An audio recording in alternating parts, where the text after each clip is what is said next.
Hey, what's happening, everybody? Welcome to another episode of Bokman's Vlog. Today I'm going to talk about the importance of building a buyer's list and why you should be doing that pretty much from day one if you're trying to wholesale real estate. Building a buyer's list and having a buyer's list and continuing to grow that buyer's list is one of the most important things you can do for your business, because ultimately at the end of the day, if you're trying to wholesale properties, whoever has the biggest, besides the inflow of deals, whoever has the biggest buyer's list wins. And ultimately you can also leverage your buyer's list, which is something that I do because our buyer's list is so large. When I say large, we're in the thousands. I'm able to leverage that. And so people know that I have a very large buyer's list. They know that I'm able to sell properties extremely quickly, and they know that I'm able to get a great price for it and create in a competitive market. So people basically provide me deals. So half my business is actually from my referral network, people who simply provide us off-market deals to sell because they know the value of my buyer's list. I can pretty much find the buyer right away. So I always tell people, start building a buyer's list from day one. It's extremely important, and I don't recommend keeping like an Excel sheet, and I really don't recommend keeping it in some type of group within your email. I'm not a big fan of that because I've seen a lot of people email out things, and instead of adding the group, they add all the emails, and so everyone's email has been compromised.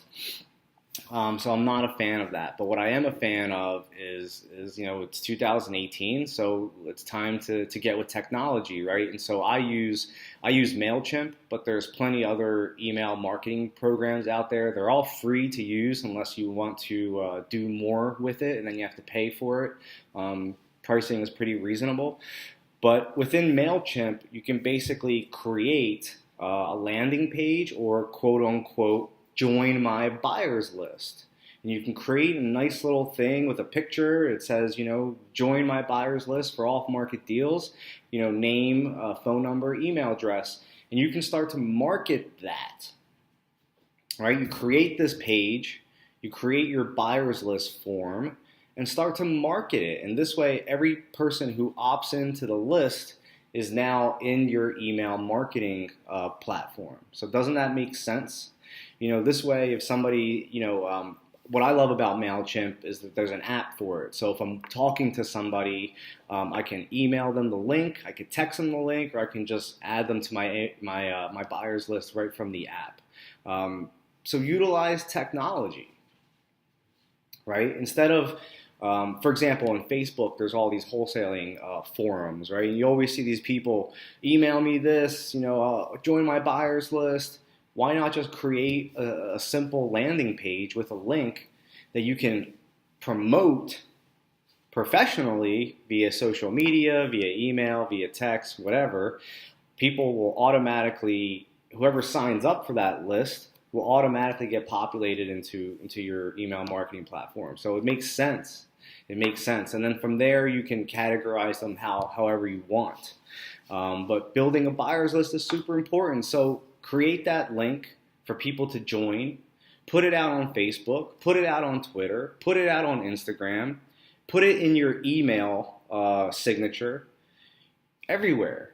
And that's one of the best ways to start promoting and getting people to join your buyer's list. And then other ways could be going into forums and look for people who are specifically looking for properties in those areas, sending them that link. Have it on a business card when you can hand it out to people at different meetups or auction sales or tax sales or whatever the case may be. Hopefully you're doing some face-to-face networking, right? So you have it on a business card, or you can give it to somebody, right? So those are some of the things that you can start doing today to start building your buyer's list. Remember, if you're not taking actionable steps, you're just being a perpetual student. So learn these things, put them into action. If it doesn't work for you, readjust what you need, and then get right back to it. Thanks for tuning in. Hope you enjoyed this episode. Make sure you give it a nice little like, a share, and thanks for tuning in. And remember, if you're not evolving, you're dying.